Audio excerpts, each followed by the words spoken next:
30% royalty শ্ব'ত থকা নাৰীৰ কাপোৰৰ সংখ্যা কমি গৈছে বা ছুটি হৈছে মিছা কথা নি সনি টিভি চাব নোৱাৰে ৰিয়েলিটি শ্ব'ত জাজ কৰিবলৈ আহে ইয়াত ফিটা এডালহে থাকে বৰ্তমান গৈ স্কাৰ্টটো আছে তাকো নিজৰ পকেটত লৈ ফুৰা ৰুমালখনতকৈও ছুটি কোনবা চৰিত্ৰ এটাই ভুল কৰিছে প্ৰৱেশ মাৰিব লাগিছিল এনেকে মাৰিলে এনেকে শিৱৰ ডিঙিটো নীলা কেতিয়াবা যেতিয়া কালকুট বিহ পান কৰিলে তেতিয়াৰ পৰা নীলা এতিয়া দক্ষযজ্ঞ নাটখনত সতীয়ে প্ৰাণত্যাগ হোৱা নাই সতীৰ প্ৰাণত্যাগ হোৱাৰ পিছত পাৰ্বতী আহিবলৈ আছেই তেতিয়াই দক্ষই গালি পাৰিছে সতী তই সেইজন শংকৰৰ নাম লৈছ যিজন শংকৰ ডিঙিত সৰ্পৰ মালা গাত ভস্ম তোলা হলা হল বিহ পান কৰা নীলকণ্ঠ বেভৎস আকৃতি দেখিলেই তোৰ গাৰ নোম শিয়ৰি উঠিব ও ধৰ্মক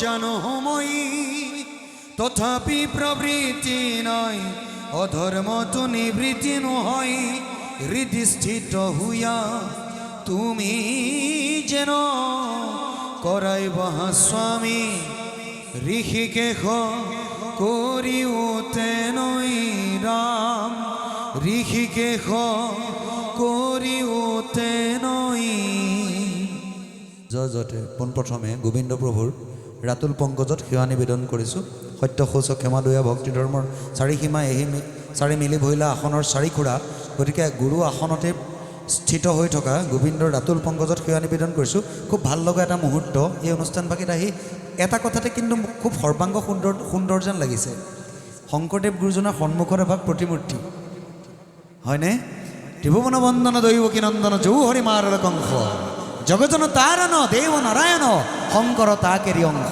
অৰ্থাৎ নাৰায়ণৰ এক অংশস্বৰূপ বুলি মান্য কৰি অহা সমস্ত ৰাইজে শিৰসেৱা দেহমন অৰ্পণ কৰা শ্ৰীমন্ত শংকৰদেৱ গুৰুজনাৰ প্ৰতিমূৰ্তিৰ এটা কিন্তু সৌভাগ্য সদায় সেই প্ৰতিমূৰ্তিৰ কাষতে বহিবলৈ পাওঁ সেই প্ৰতিমূৰ্তিৰ কাষতে থাকিবলৈ পাওঁ আমাৰ সকলোতকৈ বেছি সৌভাগ্য হৈছে আমাৰ প্ৰণৱ দা আমাৰ সন্মানীয় জ্যেষ্ঠ সকলোতকৈ প্ৰণৱ দা তাৰ পাছতে আছে আমাৰ পৰম শ্ৰদ্ধাৰ বাবুল দাৰ পাছতে মই সিফালে আছে আমাৰ বিকাশ দাৰ পাছতে আমাৰ মৰমৰ ভাইটি দিগন্ত তাৰ পাছতে মোৰ খুব আত্মীয় বন্ধু মোৰ হৃদয়ৰ মোৰ মৰমৰ মানে ৰঙে ৰহস্যই মিলে যে বেদান্ত হয়নে গতিকে বেদান্তও তাৰ মাজতে আছে গতিকে কেউজন সতীৰ্থ বিচাৰকলৈ আমাৰ তৰফৰ পৰা শ্ৰদ্ধা সেৱা নিবেদন কৰিছোঁ আমি শ্ৰীমন্ত শংকৰদেৱ গুৰুজনাৰ ৰাতুল পংকজত জয়তে প্ৰণাম নিবেদন কৰিছোঁ আৰু উদ্যোক্তা মণ্ডলী আমাৰ কেউজনক আমন্ত্ৰণ জনাই আমাৰ কেউজনক ইয়ালৈ আনি আজ্ঞা বুলি কৈছোঁ নিমন্ত্ৰণ বুলি কোৱা নাই আমাক আদেশ দিলে বুলি ভাবিলোঁ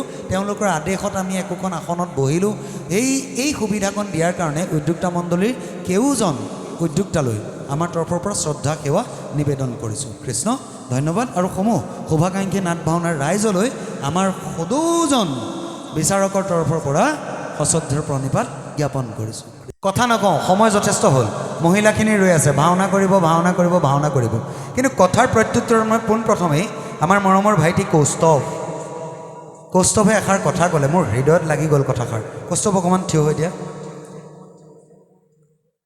প্ৰথম আৰম্ভ কৰোঁতে কৌস্তভে এষাৰ কথা ক'লে কথাষাৰ কিন্তু মোৰ হৃদয়ৰ কোণে কোণে টিকি গৈছে সেই কথাষাৰ হৈছে কি মোৰ বুলি নহয় প্ৰত্যেকৰে হৃদয়ত কিন্তু টিকিবলগীয়া কথা প্ৰত্যেকৰে হৃদয়ত হুলে বিনাদি পিন্ধিবলগীয়া এষাৰ কথা কৈ গৈছে ৰিলছৰ কথা নাৰী জাতিৰ বুলি নহয় 10% মহিলাৰ কাপোৰৰ ব্যৱৰণে ভিত্তিগ্ৰস্ত কৰিব বিচৰা বৰ্তমান যুৱ উশৃংখলতাৰ সমাজখনৰ কথা পোনপ্ৰথমেই আমাৰ কৌস্তভে কৈছেনে বহা ধন্যবাদ এই আঁৰত এষাৰ কথাই কওঁ যিদিনালৈকে মই ভাওনাৰ বিষয়ে ক'ম ভাওনাৰ বিষয়ে খুব চমুকৈ মই মাত্ৰ 1 মিনিটৰ ভিতৰত সামৰিম কিন্তু বৰ্তমান বিভ্ৰান্তিকৰ দিশে পৰিচালিত হৈ থকা বৰ্তমান হত্যা হিংসা লুণ্ঠন ধৰ্ষণে আবৃত্ত কৰি ৰখা সমাজৰ কাৰণে কৌস্তভে কোৱা কথাৰ আধাৰত মৰমৰ ভাতৃ কৌস্তভে কোৱাৰ কথাৰ গত্যন্ত লৈ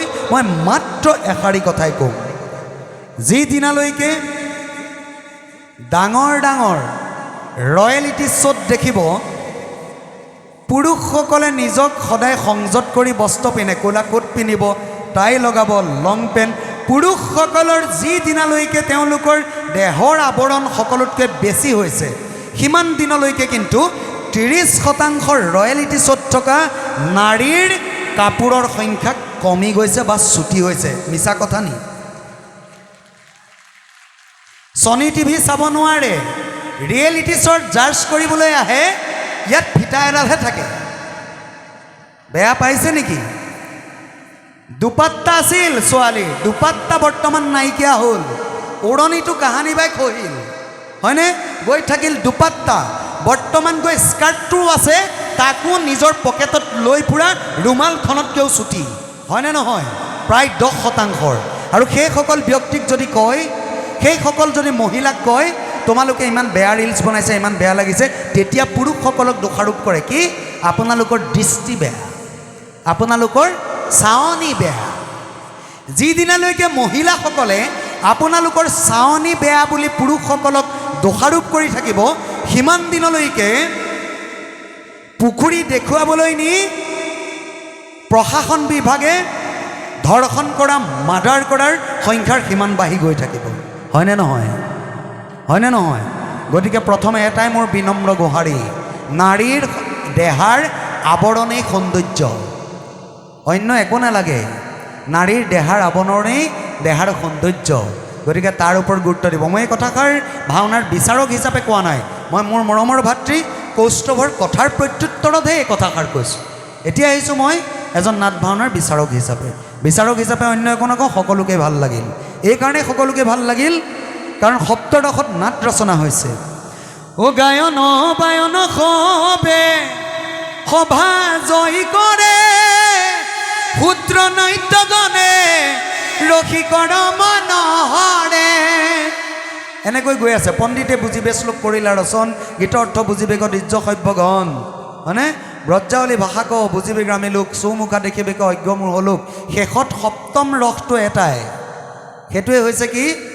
ও ভুলে বা শুদ্ধই মিলি ওলুৱে হৰিনাম, এই শব্দৰস নাটকৰ অনুপাম। ভুলেই কৰক বা শুদ্ধই কৰক, সকলো মিলি কিন্তু হৰি নামেই লোৱা হৈছে। অৰ্থাৎ আমি কোনোবা চৰিত্ৰ এটাই ভুল কৰিছে, প্ৰৱেশ মাৰিব লাগিছিল এনেকে, নেমাৰিলে মাৰিলে এনেকে, লাগে ভুলেই কৰক, লাগে শুদ্ধই কৰক, সকলো মিলি কিন্তু এটাই উপকাৰী কাম কৰা হৈছে। সেইটোৱে হৈছে আমি সকলো মিলি হৰিনাম লোৱা হৈছে। আৰু আমি যে সকলো ভুলে বা শুদ্ধই হৰিনাম ল'বলৈ যে থল অকণ বিচাৰি পাইছোঁ, মজিয়া অকণমান বিচাৰি পাইছোঁ, আমাৰ কণমানিটোৰ পৰা বয়সস্থজনৰ পৰা ডেকা যুৱক যুৱতীলৈকে ইয়াত যে সমাহাৰ ঘটিছে, কিয় জানে? প্ৰতিযোগিতামূলকভাৱে হোৱা ভাওনাৰ মজিয়া এখন পাইছোঁ কাৰণে আজি কণমানি ল'ৰাজনৰ কাণত খোল দেখিছোঁ। আজি উঠি অহা যুৱচাম, যিটো সময়ত তেওঁ বয়সে কয় বেয়া হোৱাৰ বয়স, সেই সময়ত তেওঁ চিগেট এটা খাব লাগে, সেই সময়ত তেওঁ গৈ ক'ৰবাত জুৱা খেল এখনত থাকিব লাগে, সেই বয়সটোত তেওঁক নামঘৰৰ মজিয়াত আনি খোল নৃত্য বাদ্য চৰ্চা কৰিবলৈ শিকাইছে কোনে?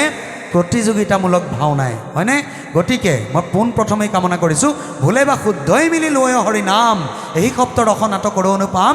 এই যে ভুলে শুদ্ধই হৰিৰ নাম ল'বলৈ অকণমান সুবিধা দিছে উদ্যোক্তাসকলে দিছে, একাজলি জোৰজাৰ হাত চাপৰি উদ্যোক্তাৰ কাৰণে কামনা কৰিছোঁ। সদৌ শেষত বিশেষ কথা একো নকওঁ, সকলোৰে সৰ্বাংগ সুন্দৰ হৈছে, কাকো দোষাৰোপ কৰিবলৈ নাযাওঁ, কিন্তু তাৰ মাজত আমি কিছুমান বিশেষ কথা গুৰুত্ব দিব লাগিব। আমি বিশেষ কেনেকুৱা কথা গুৰুত্ব দিব লাগিব, এই কথাসমূহৰ ভিতৰত আলোচনাৰ প্ৰয়োজন আছে। সদৌ শেষত সকলোলৈকে পৰম শ্ৰদ্ধা সেৱা শ্ৰদ্ধা নিবেদি আৰু অতদিনে আপোনালোকৰ মজিয়াত থাকিলোঁ মোৰ মৰমৰ ককাইদেউ, সকলোতকৈ বয়সস্থ আমাৰ প্ৰণৱদাৰ কাৰণে একাজলি হাত চাপৰি দিয়ক। এজন শিক্ষক, বৰ্তমান প্ৰাক্তন, কিন্তু আচলতে কি জানে? বিদ্যালয়ে বিদ্যালাভ, হয়নে? মই কোৱা নাই, কবিয়ে কৈছে।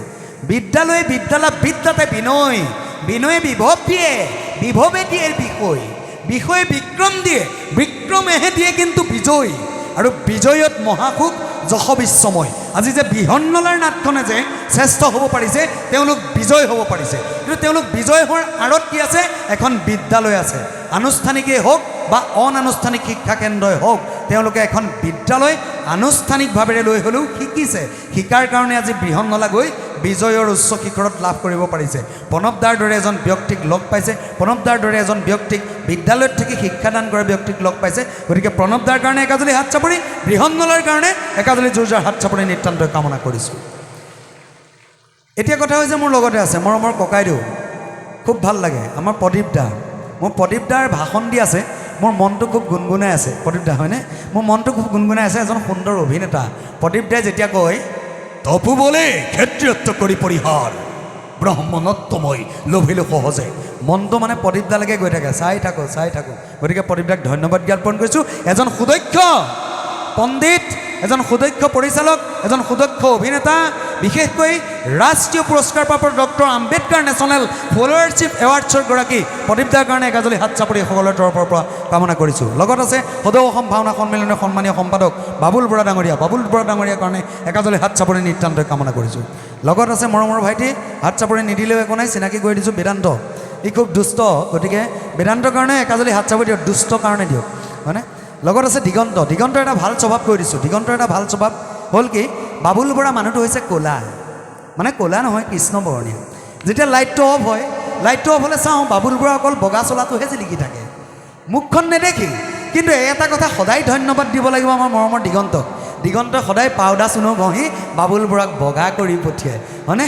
মোতকৈ বহুত পায়। গতিকে দিগন্তৰ কাৰণে একাজলি জোৰ হাত চাপৰি কামনা কৰিছোঁ। আৰু লগত আছে মোৰ মৰমৰ বিকাশ দা এজন হৈছে সত্ৰীয়া সংগীত বা সত্ৰীয়া নৃত্য, সত্ৰীয়া খোল বাদ্যৰ এজন প্ৰকৃততে গৱেষক, এজন প্ৰকৃততে প্ৰফেচাৰ, আমি যাক শিক্ষক বুলি ক'ব লাগিব।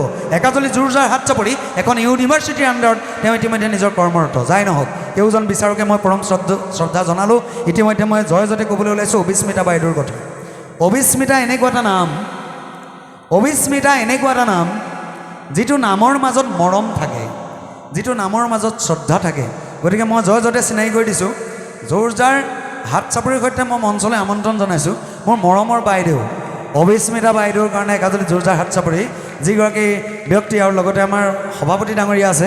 আপোনাক চিনাকি নকৰা দুখ নকৰিব, নেকান্দিব, আপুনি তাতে থাকক, কিন্তু যদিও চিনাকি কৰি দিছোঁ। আৰু লগতে উদ্যোক্তা যিমানসকল আছে সকলোৰে কাৰণে পুনশ্চবাৰ একাজলি জোৰজাৰ হাত চাপৰি নিতান্তই কামনা কৰিছোঁ। নিজৰ আসন অলংকৃত কৰি কৃতত্ব কৰিব।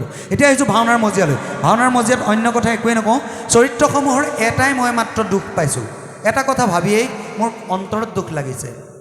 ছাত্ৰানাং অধ্যয়নাং তপঃ, ছাত্ৰৰ অধ্যয়নে তপস্যা।